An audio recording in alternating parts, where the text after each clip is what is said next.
This is a Litelok, a motorcycle U-lock with a special coating that makes it much tougher to cut than most other locks. In fact, I probably wouldn't bother using a lock without it anymore. And so in this video, we're going to take a look around Litelok and tell you why I think this is an essential.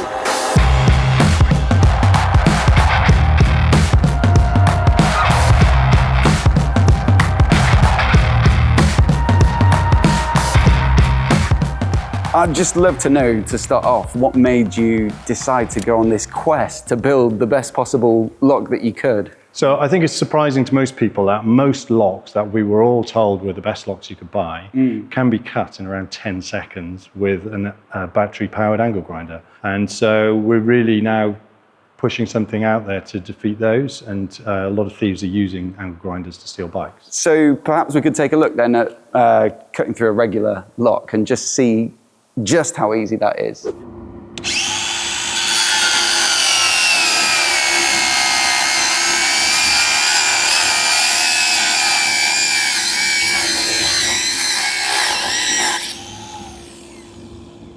Didn't take me long. Like I say, I promise I've not done that before. I think it was about 10 seconds flat, as you said, so, or not far off. But one thing you probably didn't see from that video was the effect on the disc, which is minimal, right? Yeah, so all you can see here is just a little bit of the print has gone off the disc. There's not much disc has gone. There's not many chips or anything in it. And that really tells you that that hasn't put up much of a fight. I think the most interesting thing as well is that initially you tried to open it up to get it off the wheel. Yeah. And then you realized that you could give it a bit more welly and rotate it. So we've got in our locks built-in anti-rotation, so you have to cut it twice if you do manage to get through it.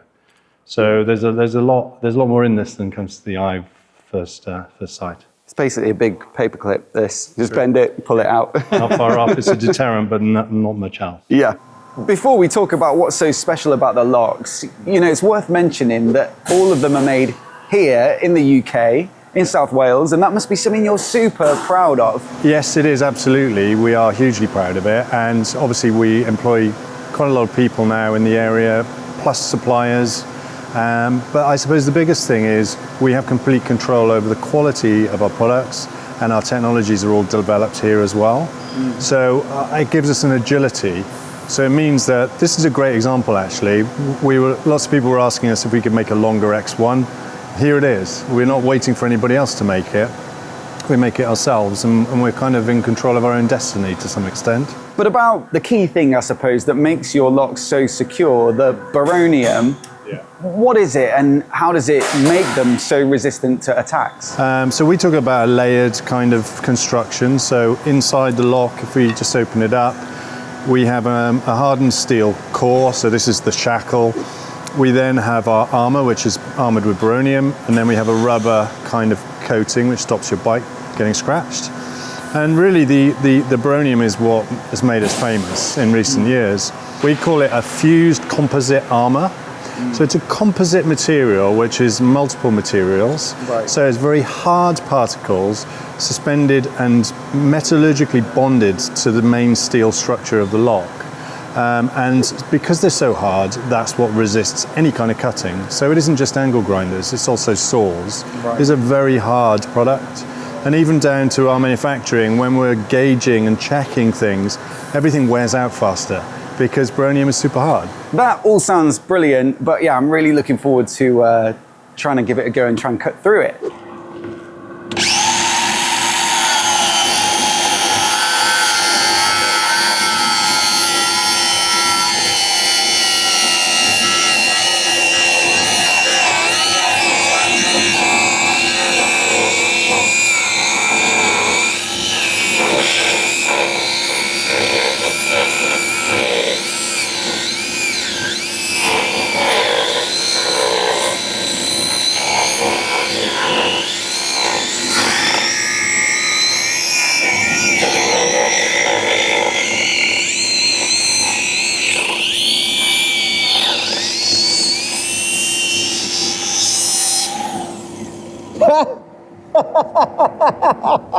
I don't even know what to say.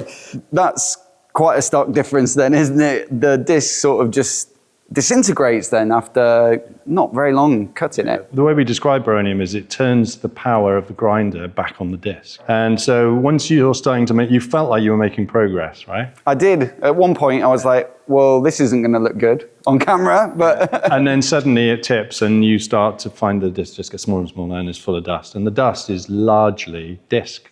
And I think as well, there's also that false sense of progress from just cutting through the rubber for a little bit. You feel like you're starting to get through, but as soon as it hits the Baronium, it was not really going anywhere. No, so when you see the images afterwards, you'll see it does look like you've made more progress than you have.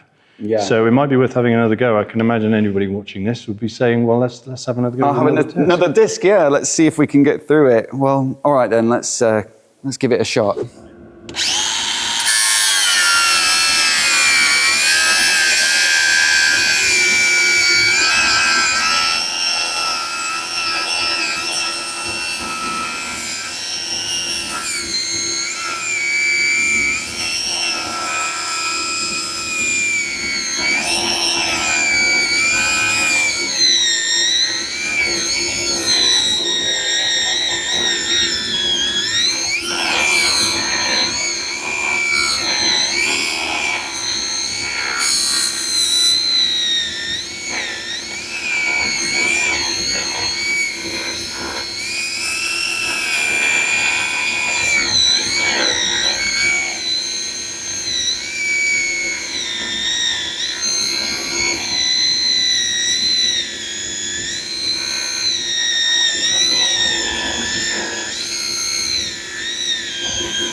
So we didn't even get through the lock with the second disc.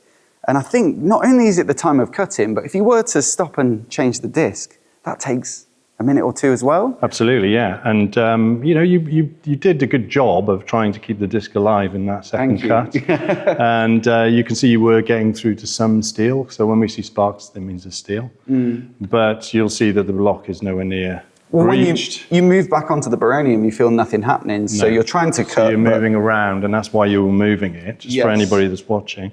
And we also have the battery is depleted down to 1. It was 3 at the beginning in the first cut. Yeah. And don't forget that we've got a product in X3 which is actually needing to be cut twice. So if you just looked at cut times, you're only getting half the picture, because what you've got to do is combine, a couple of discs at least. Would you say 3 or 4 might get through it? Yeah. Maybe disc swaps, battery swaps, and then do it all again, because you can't spin it off to do the second side.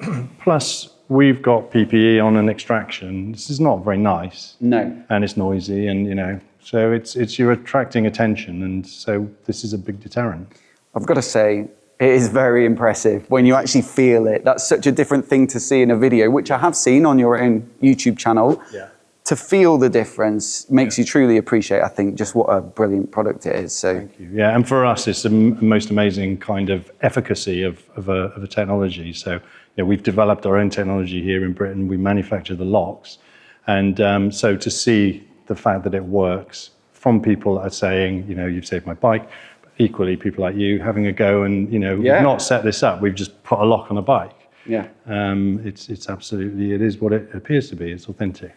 So there's this brilliant part of your website called Success Stories. What made you start this? Well, shortly after we launched Litelok X, we started receiving stories from our customers and saying how somebody had tried to steal their bike and the lock had saved their bikes, and that they were generally really pleased. So we just thought that's the best possible advertising that you can get for it. So we use it as much as we can. And where do these come in from? Are they all UK or? The majority are from the UK, but we get them from all over the world. We get quite a lot from the States, Australia, Europe, all over the world. And I guess as well, this is only the people who could be bothered to take a picture and send it to you. So it's not every success story, but it certainly gives you a flavor of, you know, how the lock can work in practice. Exactly, yeah. We don't get a story from all the people who have had a thief look at their bike, look at the lock and think, nah, I'm not gonna try that. But it certainly gives us a good idea of how these locks are getting attacked and people are failing. And yeah, we're really happy every time they come through. So look, with that in mind, hopefully you're kind of sold on why I think this is such an important product, but also in the Litelok range, we've actually got 3 different locks to choose from. So I thought I'd give you a little bit of an overview of each. The one that we just tried to cut is the X3. This is the big boy, the one that's the most secure. It's a little bit heavier, but also it costs more as well. So if you want maximum security and you've got the budget for it, probably go for this one. But also we've got a slightly lighter version, a slightly more affordable version as well in the X1, and even the X1 Plus. This is a new product that's a little bit longer. And so if you want to lock accessories to it, like your helmet or a bag, if you want to lock the bike to something, the extra length might allow you to do that. And also some bikes have slightly unusual disc setups or spoke layouts or front ends. And so if one of these doesn't fit your bike, maybe measure up and see if this will do the job. So look, a massive thanks to Litelok for supporting the channel and making this video possible. You can find links down in the description below to all of their products, and also we've got a discount code specifically for our viewers. Do let us know what you think down in the comments, leave any questions as well and I'll try and get back to you. Hit subscribe if you want to see more of the latest motorcycle accessories and gadgets like this. A huge thanks for watching this one, and we'll see you in the next video.